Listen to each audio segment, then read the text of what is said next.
All right, continuing on with our discussion of the midsegment theorem. In example 1.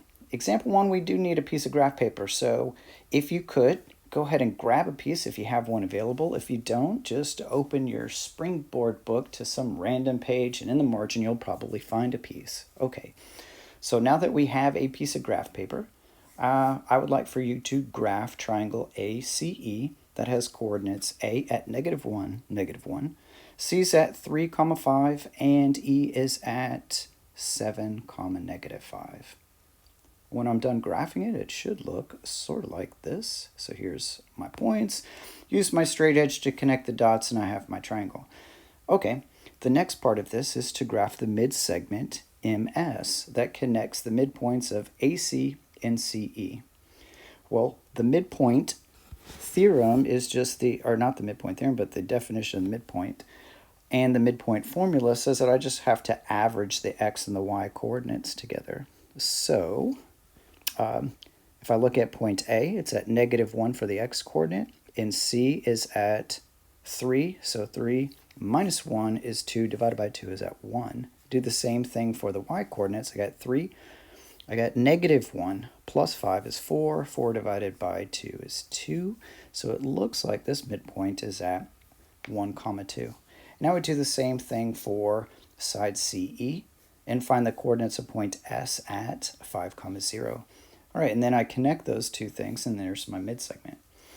All right, so what I'm going to do from this particular example is to try to demonstrate what we're going to call the midsegment theorem. That we're going to try to show that midsegment MS has two properties. That it is half as big as the third side of the triangle, half as big as AE, and is also parallel to that third side. And whenever it's in the graph grid like this, both of those things are really easy to demonstrate. We just have formulas for each one of those things. And this is also going to introduce the concept of our new proof type, which is called a coordinate proof. Okay, so we're going to get a sneak preview of the coordinate proof. So here we go. All right, so I've just copied the picture down again, and I'm going to call this example 1.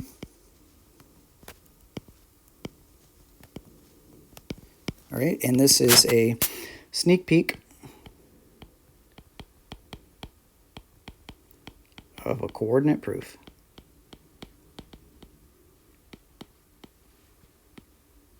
Okay, well, since it's a proof, it needs the same thing that all proof types need, and that's a given statement and a proof statement. So what we are given here is a triangle ACE. Oops. Triangle ACE, and it has particular coordinates for each one of these points, and I'm going to go ahead and list them out with vertices at, A is at, I want to say it was -1, -1.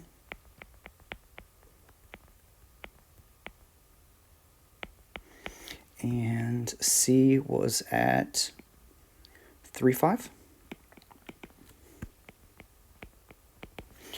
And E was at, I think that's 7, -5. Right? Yep. Okay. All right, and then what we're trying to prove, two things. We are trying to prove, I didn't write this one down like I did the other one. 7, -5. Okay, we're trying to prove two things. We're trying to prove that MS, I didn't even discuss what MS is. Okay, so I'm going to come back up here to the given, and I'm going to say M is the midpoint of AC, and we have S. S is the midpoint of CE. Yup. All right, okay. Well, that's a long given statement, geez. All right, and then we're going to try to prove that MS, now we have the coordinates for those things, or we're going to have the coordinates. We've at least discussed what the heck M and S are. I'm going to say midsegment ms is equal to 1/2 of AE.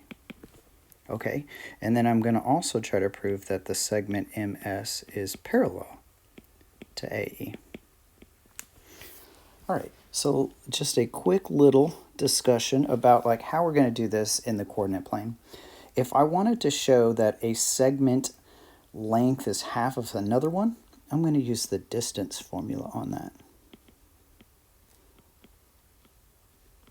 And if you have forgotten the distance formula, let me just remind you. So it goes like this. So distance formula is some distance is equal to the square root of the difference of the x's. So I'll go x2 minus x1 and then square it, plus the difference of the y's, y2 minus y1, and then square it. Remember, it was just based on good old Pythagorean theorem.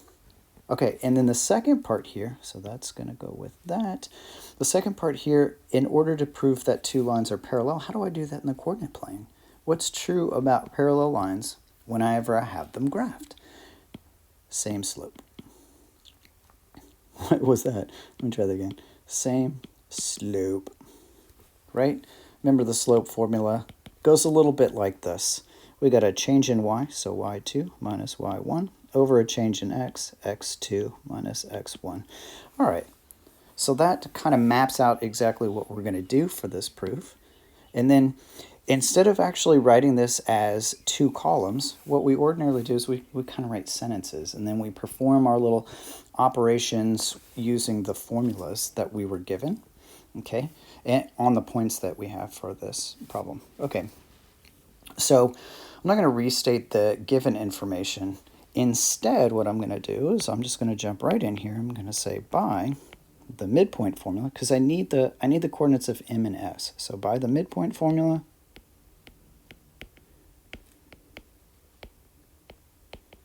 comma. So this is kind of my justification here, right? Just telling whoever's reading this that that's how I'm getting these coordinates. I'm using the midpoint formula, which we all agreed upon is just the average of the x's, average of the y's. So let's do it first for m.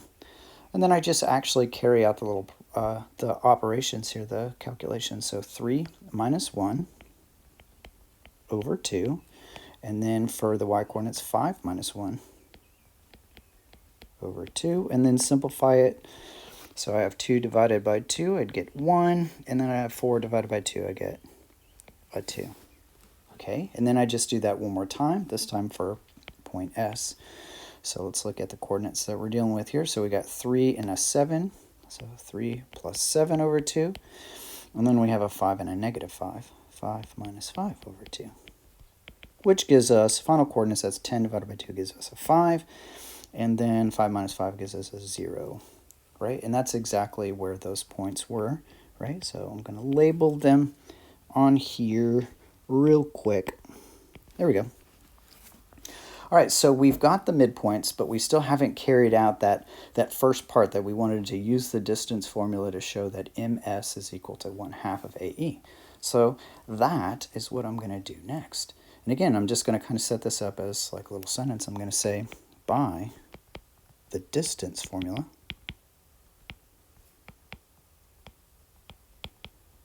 and again, this is my justification for what I'm about to do here. I'm going to find ms first. Remember, if I want the length of a segment, I leave the bar off of it. Now it's talking about a number. Okay, so I have the coordinates right up above here. It's, remember, right up here, change in x's squared plus the change in y's squared. So I have a 5 minus 1 squared plus, going in the same order, 0 minus 2 squared. And then I made this thing a little bit too long. That's okay. I'll fix that. Go away. All right, now simplifying here, I'd have 4 squared, looks like, and then plus a negative 2 squared. That gives me square root of 16 plus 4 gives me the square root of 20. All right, so far so good. Now we want to do the exact same thing on AE.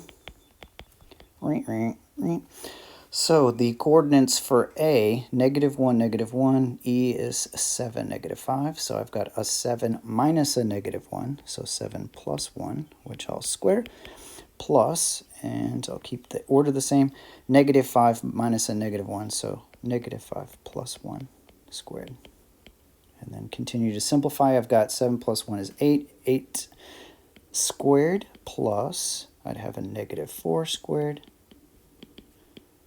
64 plus 16, 60, 70, 80, square root of 80. Oh, wait a minute. We've got square root of 20 and we've got square root of 80. I thought we were supposed to show that this is half as big as AE. Is that half as big? It actually is. It's just maybe not quite as obvious that it's half as big unless we simplify these square roots. So look at square root of 20. To simplify that, what's the biggest perfect square that goes into 20? I believe it's 4. So I'm going to rewrite that as the square root of 4 times the square root of 5. And the square root of 4 is 2, and we'll just leave the square root of 5 alone. How about 80? So 80, maybe it's not quite as obvious. I'll just write that right up here. We've got an 8 times a 10, a 2 times a 4, a 2 times a 5, and then the 4 is a 2 times a 2. So I have got, what the heck?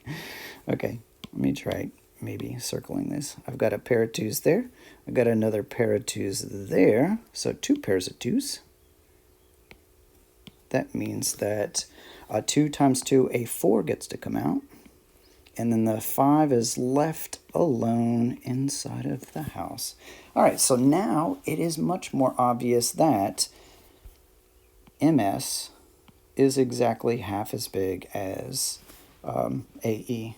So I'm going to draw the conclusion here so that that proof statement is obviously fulfilled. So therefore, MS, is equal to 1/2 of AE.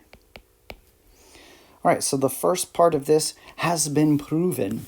Now let's prove the fact that these things are supposed to be parallel. And I'll do that by using the slope formula right here. I'm going to use the slope formula on each one of these segments. And just like I did before when I used the midpoint formula or the distance formula, I'm going to shout out what I'm actually doing here. So by the slope formula, comma, again, you don't have to actually highlight it. I'm just doing that just so it sticks out so you can see what the reason is on each one of these pieces. By the slope formula, we'll use a little m for the slope. Let's do a subscript of ms for that particular segment is equal to, we want change in y over change in x. Okay, so my y coordinates 2 and a 0. And my x coordinates a 1 and a 5 in the same order. So we get a 2 over -4, and go ahead and simplify that as a -1/2. All right, so if these things are in fact parallel, then the other one has to be 1/2 too. I mean -1/2. So the slope of AE this time, our coordinates were the y coordinates, -5 and a -1. So a -5 minus a negative, so plus 1, over, and in the same order, 7 minus a -1. 7 minus a -1 is 7 plus 1. -4 over 8, which also reduces to -1/2. So I'm going to conclude then, therefore, since MS and AE have the same slope, or have equal slopes, how's that?